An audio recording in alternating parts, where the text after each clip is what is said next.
Okay, the third one, which is of interest to us, is the avalanche transit time devices.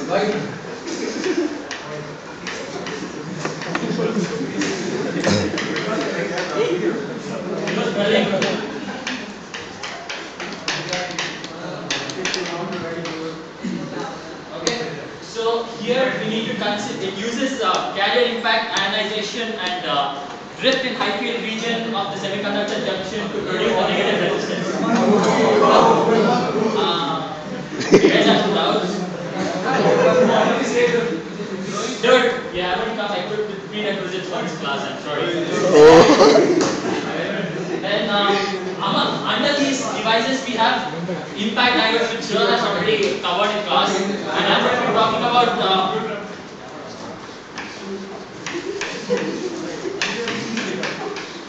Trapad devices.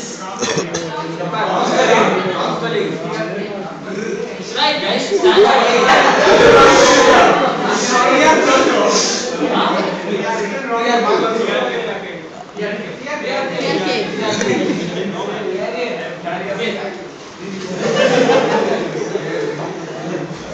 Okay, basically stands for trap, plasma, avalanche, transit time. Okay, the operating frequency of these devices is around several hundred megahertz to several gigahertz. And we'll take Xerox. I think it's gonna come. We'll take Xerox. Xerox. I'm not too sure I'll circulate. Oh.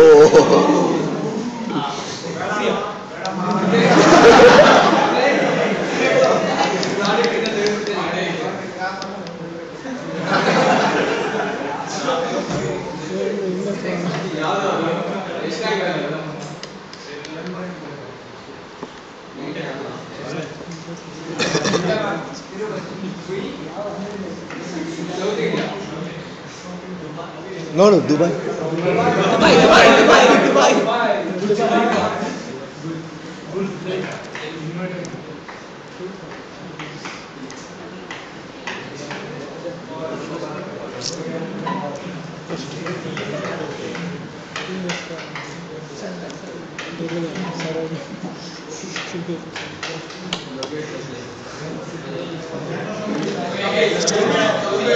These are the.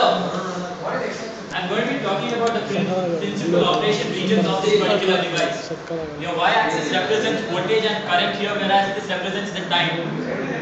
So basically, to put it in a nutshell, we are considering n plus p plus 1. These are the structures we are considering in this particular device.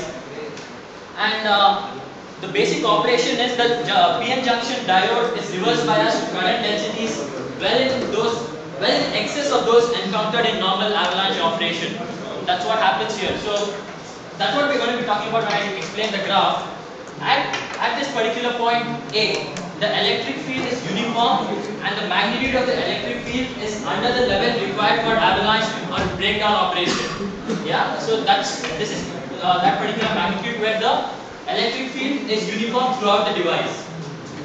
And then here the diode is turned on, and since the charge carriers are only due to the thermal generation, they initially charge up like any normal linear capacitor, and this drives the electric voltage to higher levels to this particular point B. Yeah, at this particular point B, the electric field is greater than that required for breakdown voltage. So hence, when sufficient number of carriers are generated, the particle current, this represents voltage and current. Yeah. So at this particular point, when sufficient number of carriers are generated, the particle current becomes greater than external current. This causes the electric field to be dispersed throughout the depletion region. Hence, that leads to a decrease in the voltage. That's what is occurring in this area, this particular area, between B and C. Then,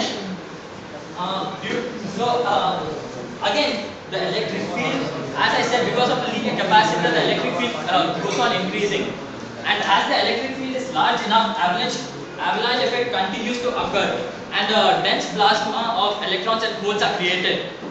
And As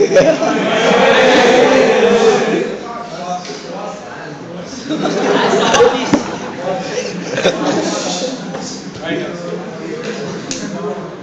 As some of these electrons and holes are drifted out of the depletion region, we can find a drop in the potential to this particular voltage D.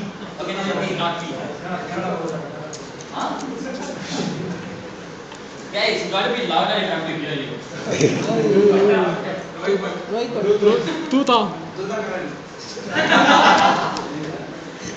Okay, now we see that all this happens, the distance between the time period between D and E transition happens is small, but the transition between D and E takes a large time.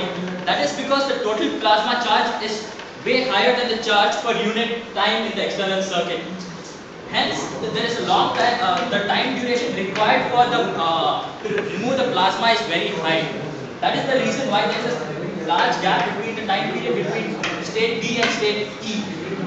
And even after the removal of most of the plasma, there will be some residual electrons on one end of the depletion layer and residual holes on the other end of the depletion layer. Once we can totally remove that as well, the voltage again rises to level F. And then after that, after you remove the plasma, it again acts as a linear capacitor. What exactly happened here? Hence that is simulated again here, and the voltage rises to this point G. This point G has the same voltage as at point A.